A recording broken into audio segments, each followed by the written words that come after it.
A feast of local derbies yesterday, and let's start with Hawick, who unveiled their new light green jerseys in front of their home crowd at Mansfield Park. And after 11 matches without a win, they finally had something to celebrate with a 38-16 win over Selkirk in the RBS Border Regional Cup, which doubled as a Border League Pool B game. It was pretty tight at 17-16 to the home side in the second half when Selkirk prop Gordon Patterson was red-carded for alleged stamping. That was the turning point, and the Greens ran in 3 converted tries to win comfortably.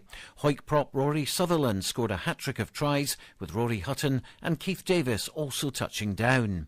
Neil Rennick kicked all 5 conversions and added a penalty. For Selkirk, Fraser Harkness and Callum Johnson scored tries, with David Cassidy and Rory Banks kicking a penalty each. We hear first from a relieved Hawick captain, Bruce McNeill. Yeah, it was good to get the first win, obviously, at Mansfield. Hopefully try and bring the crowds back for the next few weeks, and it's a good confidence booster.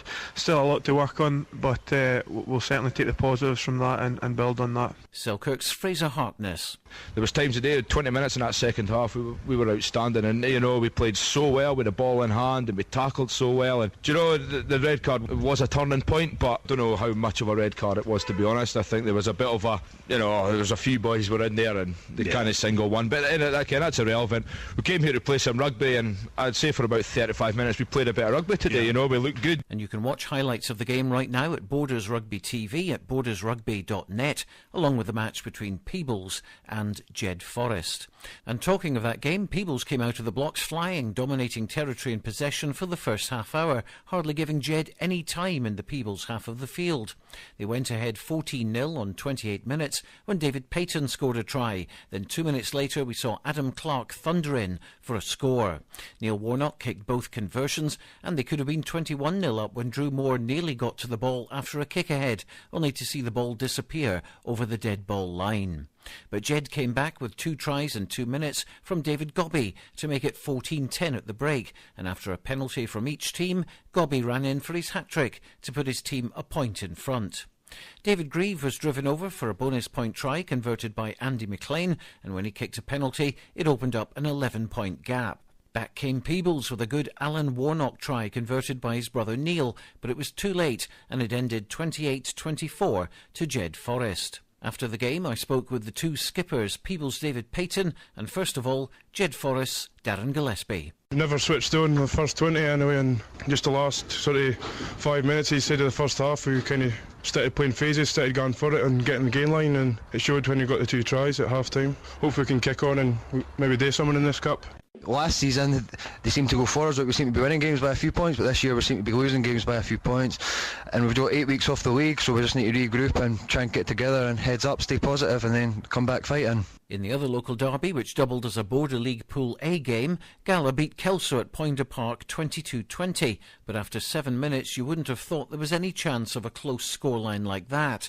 Gala had raced in for 2 converted tries from Craig Robertson and Gavin Young, both goaled by Lee Miller, for a 14-0 lead, but Kelso scored next with a Mark Chester try converted by Greg Ponton. Gala pulled away again with a try by Ewan McQuillan and a Lee Miller penalty, but a late try from Greg Minto converted by Ponton, who also scored 2 penalties, made the finish a little uncomfortable for the Maroons, but they'll be disappointed they didn't get 5 points out of this match. Gala skipper Opita Palapoy. We came here knowing that this is what we are going to be up against, and Kelso never let us down there, so we had to battle for every single ball we got, and we were very lucky to get away with the win. We put the foot off, and Kelso actually put pressure on us after that, and fair enough, it was just dogfight right through the game. We also spoke with Kelso captain Richard Minto. They blew us away in the first 7 minutes, and we didn't adjust to the pace that they came with. Maybe we could have tried a bit harder to get over the rucks, but they blew us away at contact. And as I say, got a quality outfit, and they scored 2 quick tries that put us on the back foot. But as we do, we've got a bit of character in our team now, and we fought back and made a good game of it, but just got pipped in the end. Melrose didn't play yesterday as they have a British and Irish Cup game at home to Bedford at the Greenyards this afternoon at 2 o'clock. A big crowd is expected, and if you can't get along to the game, you can hear live coverage on Radio Borders this afternoon.